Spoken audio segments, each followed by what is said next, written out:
Now we're going to look at some of the more things you can do with the date time module. So let's first off pull in some objects, and we're going to do date, and let's just copy this down here, makes things a little quicker. And we're going to do time, and we're going to do date time, which you should remember from the previous video. But this time we're going to add in a new one, and this one is called the time delta. So we have the kind of the main three, and then we have the time delta, which can be used for various calculations. So let's set up some we can do with the time delta. So I'm going to call this variable here 2 weeks, and I'm going to go time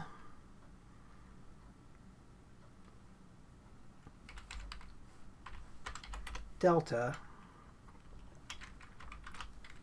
is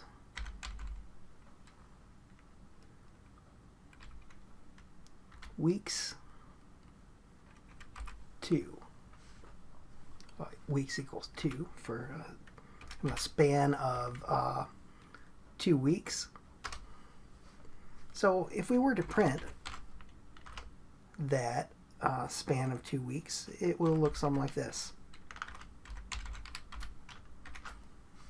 Okay, let's run it.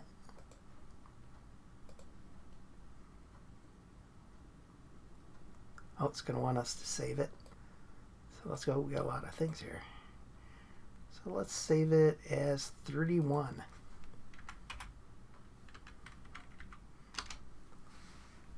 Okay. So we look at that, and it's telling us it's 14 days. So what we did here was we used this time delta to represent a time span equal to 2 weeks, and when we print it out we could see 14 days, which is kind of neat. But you could do some cool things by doing that. So let's try just another one. We'd have a 2 hours in 30 minutes. Min, we just leave it min for minutes, and then we'd call time delta again. Go time delta hours equals 2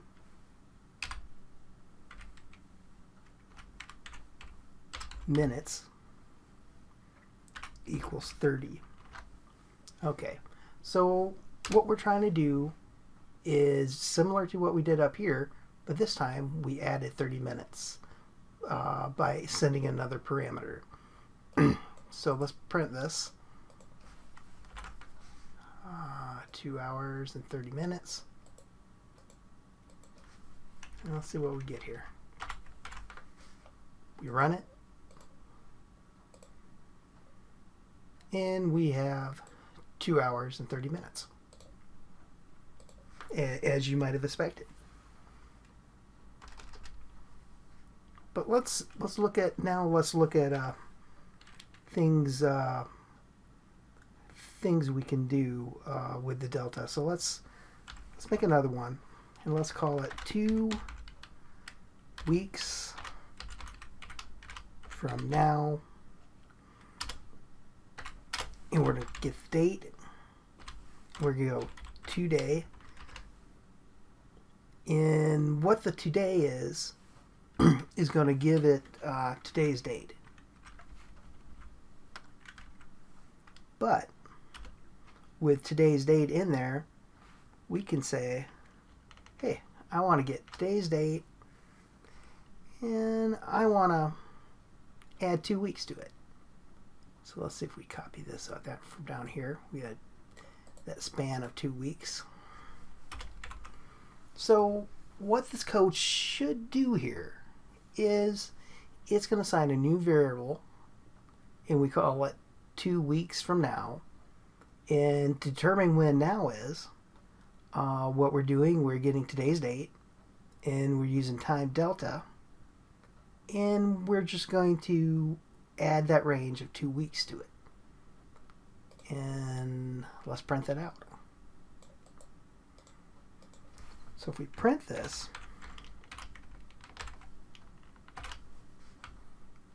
we will get something that looks like this. So what it did, it grabbed the current date and added 2 weeks to it, or 14 days.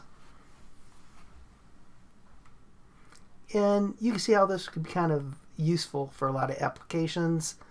It might be something you're trying to grab, you know, a request, let's say a request date or a service date for something, and then you add 2 weeks to it. Let's say the thing is in 2 weeks it expires, or in 2 months it expires, or whatever time span.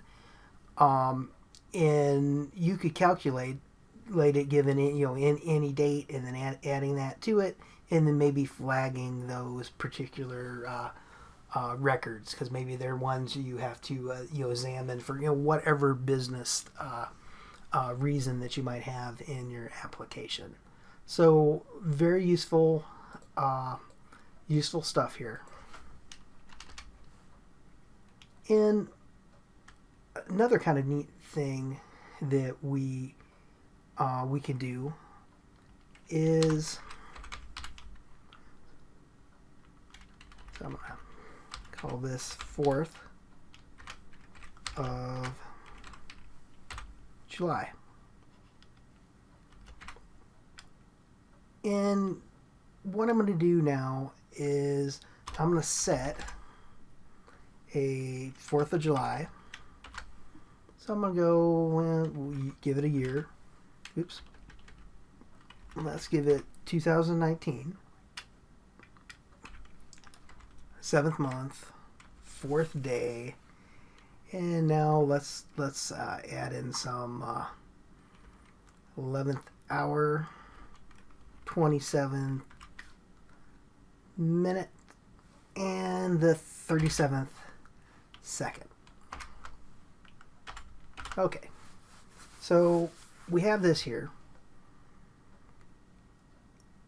and let's try this. So I want to grab the year out of this date now that it's in here, and or actually I want to grab this year out of this date time, because we use the date time object. So I could put that in there, and I can go dot year. And so what this is going to do is it's going to give me the year and put it into this year, a variable that we just set up. So let's run this and see what we get. And hopefully we get 2019. And we do. We get 2019.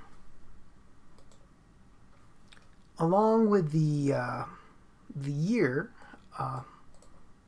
we also have the month. So if we go month and get our datetime object and go month, and we're going to have to also print that. We don't want to print year, and then run it. Okay, so we get the 7th month, which is July. And this kind of follows a pattern here. You see now we also have day. And I'm going to call it day. We could name it whatever we want, but I'm going to call it day just because it makes a little more sense. And in general, when doing any piece of code, if you're really descriptive in your naming, you can get away with less comments. It's more understandable. So good names and a fair amount of comments gets you a really long way. So it's always good to have your variables named halfway decently.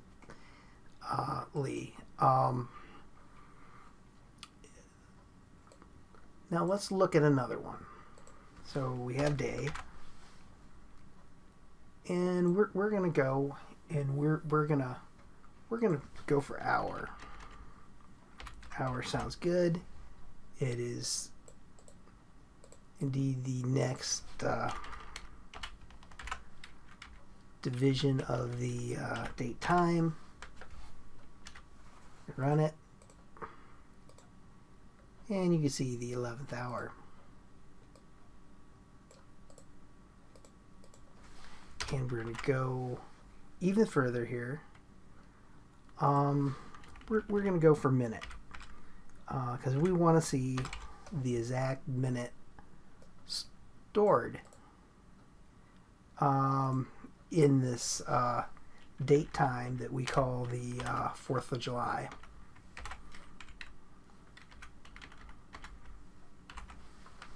And the minute should be 27, which we loaded up earlier. You see 27 there. And let's get down further. Let's go into the second.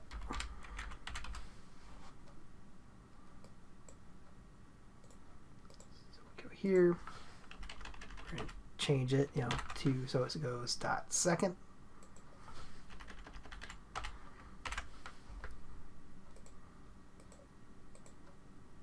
Okay, so we do that. The dot second, we get 37th. Pretty cool. Let's try something else. Let's even get further. So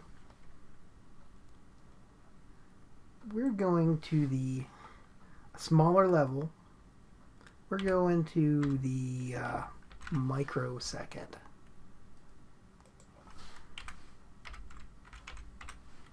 Okay, so we're getting now even smaller, and we're going to do this microsecond. Let's run it. It runs, and we have 0. So as you notice here, we didn't go into the microseconds, but let's do it now. Let's go into the microseconds, and we're going to put 5. So we're going to run it again, and 5 microseconds.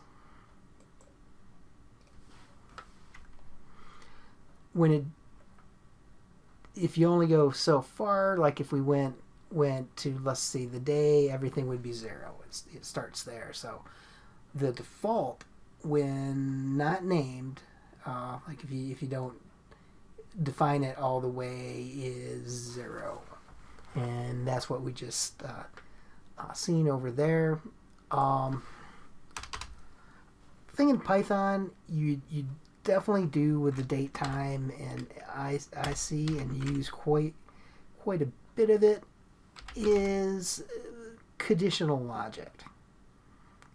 Going through something. So we're going to do a really simple one. We're going to do an if.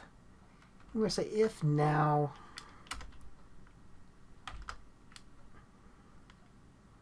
is less than, what do we have defined up here? Oh, we have this. Let's use one we have here. So if time is less than 4th of July, then we want to print some out here. It is not the 4th of July yet. Okay. So we're going to print that out if it's not the 4th of July that we find here. So let's rerun it. And we get an error. Date time is not defined. So let's look at it. Oh, that would do it.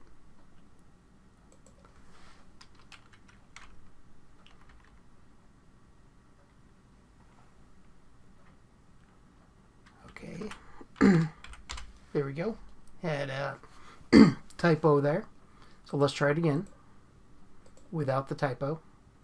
And this time it says it is not the 4th of July yet. So how could we rectify that? Well, let's set it back here and determine if 4th of July for 2018 has passed yet. You know, we could put any date there. We just want to verify that this conditional using the date time does indeed work. So this time it should run and basically not print anything, because it's going to look here and it should realize that, whoa, that now is no longer less than the 4th of July 2018. So we're going to run it. We run it and nothing is printed because it realizes that hey, this date that we now have here hasn't been reached yet. And this is really useful, being able to use these in conditions to set other variables from them, to end your code, to flag things. So very useful to be able to flag different records based on a conditional like this if.